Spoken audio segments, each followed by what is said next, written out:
बहुत समय पहले की बात है। एक जंगल में बूढ़ा कमजोर बगुला रहा करता था। बगुला इतना कमजोर हो चुका था कि अब उसे शिकार पकड़ने में भी बहुत समस्या उठानी पड़ती थी। एक दिन बगुला एक तालाब के किनारे बैठा हुआ तालाब के अंदर की मछलियों को हसरत भरी नजर से देखे जा रहा था। तभी एक मछली बगुले को देखकर बोली, क्या बात है बगुला भगत, इतनी गौर से क्या देख रहे हो? मैं 2 दिन से भूखा हूँ। कमजोर होने के कारण मैं कोई शिकार नहीं पकड़ पा रहा। इस संसार में जो भी जन्म लेता है उसे 3 दौर से गुजरना ही पड़ता है, बचपन, जवानी और बुढ़ापा। तुम अपने जीवन के 2 दौर देख चुके हो, अब तीसरे का भी आनंद उठाओ। ये सुनकर बगुला क्रोधित होते हुए उस मछली से बोला, तुम अपने आप को समझती क्या हो? जब मैं जवान था तब किसी मछली की मुझसे बात करने की हिम्मत नहीं होती थी। लेकिन अब तुम जवान नहीं हो, अब जवान मैं हूँ। तुम हंसकर मेरा मजाक उड़ा रही हो। तुम इसी काबिल हो बगुले भगत। मैंने तुम्हारे चर्चे अपनी माँ और अपनी दादी से सुने हैं।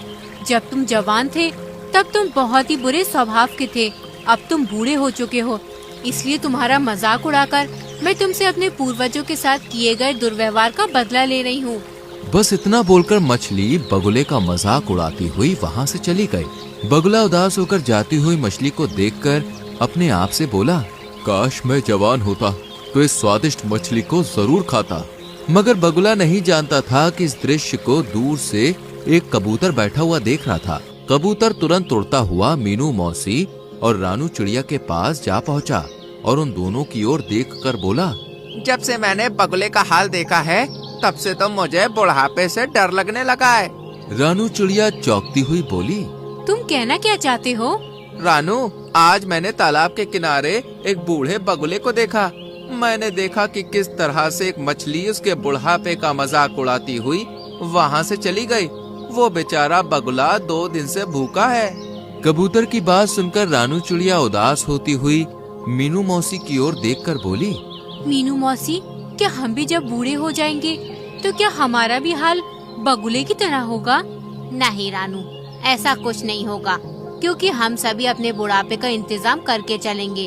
और रहा सवाल उस बगुले का, तो उसके बारे में सुनकर मुझे बुरा लग रहा है, लेकिन कोई भी किसी का ऐसे ही मजाक नहीं उड़ाता। ये सुनकर रानू चौंकती हुई बोली, आप कहना क्या चाहती हैं मीनू मौसी? देखो, कबूतर ने केवल उस बगुले का बुढ़ापा देखा है, क्या पता वो जवानी में कैसा हो। जो भी हो मीनू मौसी, हमें उस बगुले की मदद करनी चाहिए। हम उसकी मदद भला किस प्रकार से कर सकते हैं? हम तो स्वयं कमजोर पक्षी हैं और हम सब शाम तक मेहनत करके बड़ी मुश्किल से स्वयं अपना पेट भर पाते हैं। इतना बोलकर मीनू मौसी वहाँ से चली गई। मगर रानू चिड़िया के दिमाग में बार बार बेचारे उस बूढ़े बगुले का विचार आ रहा था। रानू चिड़िया इसी उधेड़ बुन में उड़ती हुई जंगल के दूसरे छोर पर जा रही थी कि तभी उसकी नजर एक चील पर पड़ी। रानू चिड़िया ने देखा कि उस चील के इर्द गिर्द बहुत सारे पक्षी गोल घेरा बनाए हुए बैठे थे।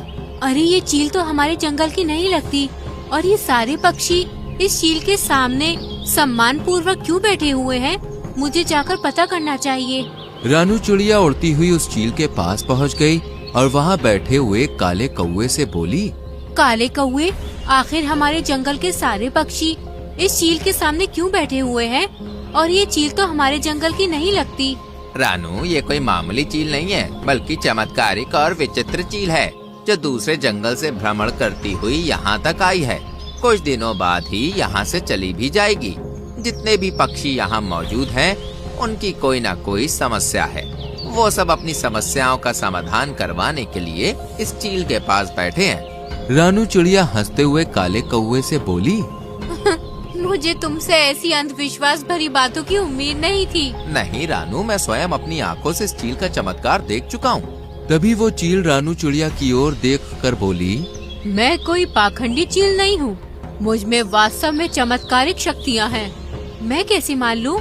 तो फिर तुम मुझे बताओ, तुम क्या देखना चाहती हो कि तुम्हें विश्वास हो जाए कि मैं एक चमत्कारिक चील हूँ? हमारे जंगल में एक बगुला बूढ़ा हो चुका है। बूढ़े होने की वजह से बेचारा वो शिकार नहीं कर पा रहा है। उसे कई कई दिन तक भूखा रहना पड़ता है और जंगल के प्राणी उस बेचारे बगुले का उसके बुढ़ापे का मजाक उड़ाकर चले जाते हैं।